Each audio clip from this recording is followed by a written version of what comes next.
பரங்கிப்பேட்டை ரிஷிகேஷ் பேசுகிறேன். புதுக்கோட்டை மாவட்டம் மணல் மேல்குடி வட்டம் அம்மாப்பட்டினன்ற ஊரில் அங்கே வீடு கட்டிக்கிட்டு வாழ்ந்தவங்கள புறம்போக்கு இடமோ ஏதோ ஒரு இடத்துல கட்டிக்கிட்டு வந்தேன். ஒரு 60 ஆண்டு காலத்துக்கு மேல் அந்த இடத்துல வீடு கட்டி வாழ்ந்துக்கிட்டு இருக்கிற மக்களை திடீரென்னு இடித்து அரசாங்கம் தள்ளிடுது. எப்படி இதை பார்க்க முடியுது? இதுக்கெல்லாம் அனுமதி கொடுத்தது அரசாங்க அதிகாரிகள் தான்.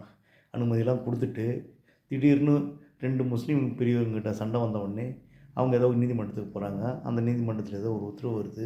அந்த உத்தரவு காரணமாக காட்டி அங்கே இருக்கக்கூடிய அத்தனை வீடுகளும் இடிக்கப்படுது. இது சரியான்றதான் இப்போ கொஷின்.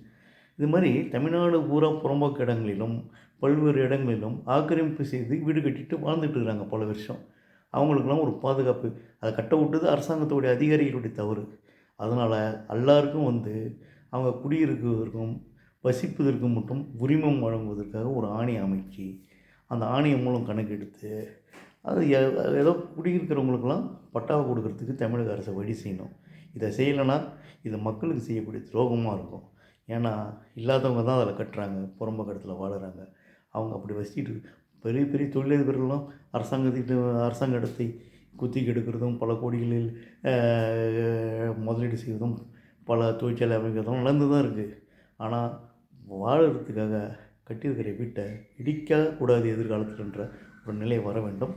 அதற்கு இதை நம்ம புரிஞ்சிக்கிட்டு தகுந்த நடவடிக்கை எடுக்கணும். இதை தான் நான் கேட்டுக்கிறேன். இது ஸ்டாலின் செஞ்சால் அடுத்த தடவை வருவார், இல்லைன்னா வீட்டுக்கு போடுவார். இதுதான் என்னுடைய கருத்து. நன்றி, வணக்கம்.